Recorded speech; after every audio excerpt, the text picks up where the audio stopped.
Et nous revoilà de retour et on va tout de suite reprendre notre sujet et il concernait donc l'importance de la TICAD.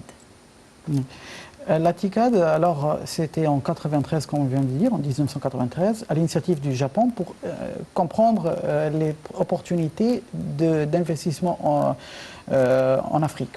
Or, cette fois-ci, c'est très différent, parce que l'Afrique en 1993 n'est pas l'Afrique de 2019. Et l'Afrique aujourd'hui aussi a maintenant des figures jeunes des présidents, comme le président Abdel Fattah el-Sisi, qui ont une vision très différente de leurs prédécesseurs, vu la situation actuelle. Maintenant, bien sûr, ils sont en train de travailler, les Japonais, sur ce point, parce qu'il y a une présence chinoise très importante. On sait, normalement, la compétition régionale, souvent entre la Chine et le Japon, surtout économiquement. On sait que la Chine est très présente en Afrique. Elle inaugure beaucoup des usines dans la région, dans le continent, et la population africaine profite de cela. N'oublions pas une chose très importante, ça concerne l'Égypte, c'est le secteur du canal du Suez. Oui. Les Japonais, ils savent très bien que les Chinois, ils ont déjà signé des contrats avec l'Égypte d'investissement et d'exploitation de cette partie.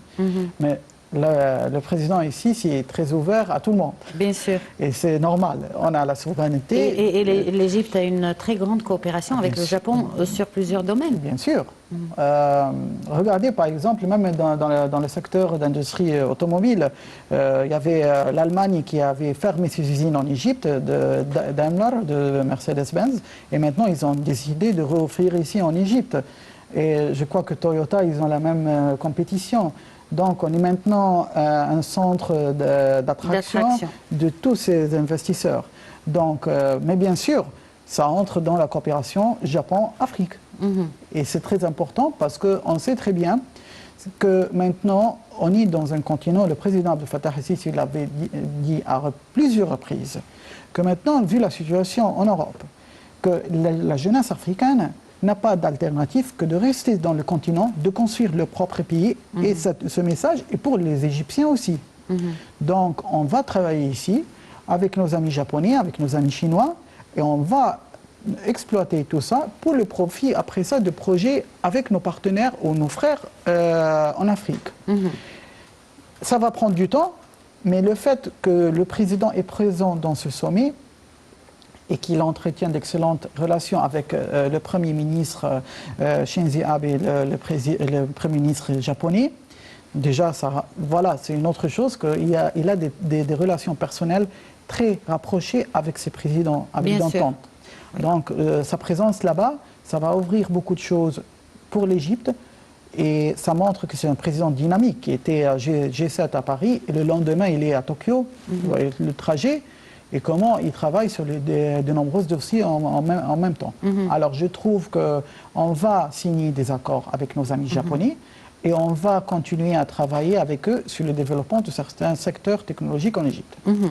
Aussi, on a l'impression, ou on voit dans ces initiatives, que le président essaie de combiner l'Afrique avec l'Europe, avec l'Asie, pour faire tout un tout. C'est la stratégie la plus intelligente que l'on a pu voir depuis des décennies. On a commis une erreur il y a des années lorsqu'on a oublié l'Afrique. Aujourd'hui, l'Afrique a besoin de leadership et de vision. Et maintenant, le président ici, il a eu la présidence, il a montré comment l'Europe peut aider l'Afrique, non pas par l'exploitation, mais par la coopération. Et ça va donner des résultats bientôt, parce que même l'Europe a besoin de ce genre de coopération. Ils n'ont pas besoin de migration. Ils ont besoin d'enrichir leur économie. Ils ne peuvent plus le faire avec la Chine, qui est devenue maintenant un grand monstre pour eux, avec les dettes qu'ils doivent payer à la Chine, même les États-Unis. Vous voyez la guerre entre Donald Trump et Xi Jinping. Mais ça commence à se calmer un petit peu. En tout cas, ils ont dit qu'ils allaient négocier.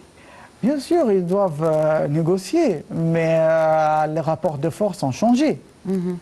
Déjà, lorsqu'il dit négocier, ça veut dire que les rapports de force ont changé. Bien sûr. Donc, je trouve que la France, l'Italie et l'Allemagne, ils vont penser très bien que leur relation avec le président ici. Maintenant, même en Nord-Afrique, il n'y a plus de chefs d'État comme avant avec qui ils peuvent dialoguer, sauf le président ici, qui a une vision garant de la paix dans la région, combat du terrorisme. Et je salue aussi la réaction de l'Union européenne récemment, et ça montre notre réussite géopolitique, avec les agressions turques qui ont eu lieu dans les centres de gaz en Méditerranée, proche des côtes chypriotes. Oui. Lorsqu'ils ont commencé à menacer l'Égypte même, nos partenaires européens, ils ont fait un feu rouge à Erdogan en lui disant « Non, vous respectez la souveraineté de toute la région ». Bien sûr. Et je trouve que c'est une réussite pour nous. Donc, il a combiné tout ça parce qu'il comprend très bien que maintenant, on est tous dans la même situation. Les Européens, ils ont commis une erreur en 2011 lorsqu'ils ont cru que le printemps arabe va affecter uniquement l'Égypte, la Tunisie et tout le reste des pays du monde arabe. Ils ont vu, et la Syrie. Et là, ils ont vu qu'au contraire. Ça affecte tout le monde. Alors nous, on ne va pas faire leur même erreur. C'est qu'on sait qu'on est tous dans la même région. Le monde est relié économiquement, géopolitiquement, et même dans la question du terrorisme. Le terrorisme qui frappe l'Égypte frappe la France demain. Tout à fait, c'est pourquoi le terrorisme était à la tête des discussions du président au sommet du G7. Oui, et je crois que l'Égypte était le représentant par excellence, avec nos martyrs, qu'on le salue, on salue leurs familles, les martyrs de nos forces armées et de la police, qui font barrage 24 heures sur 24, 7 jours par semaine, sur tous les fronts. Que ce soit maritime, que ce soit avec la Libye, que ce soit avec Gaza. Dans les tunnels, partout. Tout, partout. Et la guerre de renseignement. Alors, on salue nos martyrs et les Européens, ils savent très bien ce que nous sommes en train d'offrir comme sacrifice par rapport au monde. Parce que nous, on combat des réseaux ici. Ces réseaux, si ils arrivent à réussir, demain, ils sont en Europe. Et les Européens, nos partenaires, ils le savent très bien.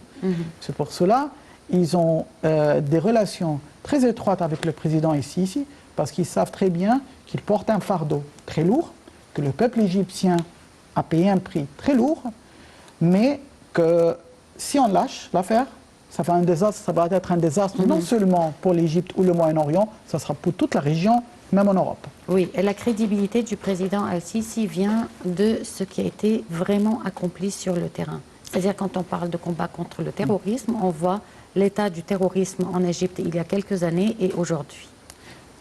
Bien sûr, l'Égypte 2011, ce n'est pas l'Égypte de 2019 maintenant, il y a une différence. Et ça remonte à une stratégie de consolidation du peuple égyptien. Vous voyez, le président ici, lorsqu'il est devenu président démocratiquement élu, je me rappelle d'une chose, lorsque quelqu'un lui avait dit « Monsieur le Président, que Dieu soit avec vous », il a répondu « Que Dieu soit avec nous ». Donc c'est un front uni et c'est la force de l'Égypte et de toute la région. Tout à fait. Et là, j'ajouterai à ce que vous avez dit, quand on parle à l'une des mamans, des martyrs, la première chose qu'elle dit, si j'en avais un autre, je l'aurais aussi sacrifié pour l'Égypte. On les salue tous, bien sûr. Bien sûr. Je vous remercie beaucoup d'avoir répondu à notre invitation. Merci. On vous remercie de nous avoir suivis. On se retrouve donc demain à la même heure avec une nouvelle édition de Direct et un nouveau collègue.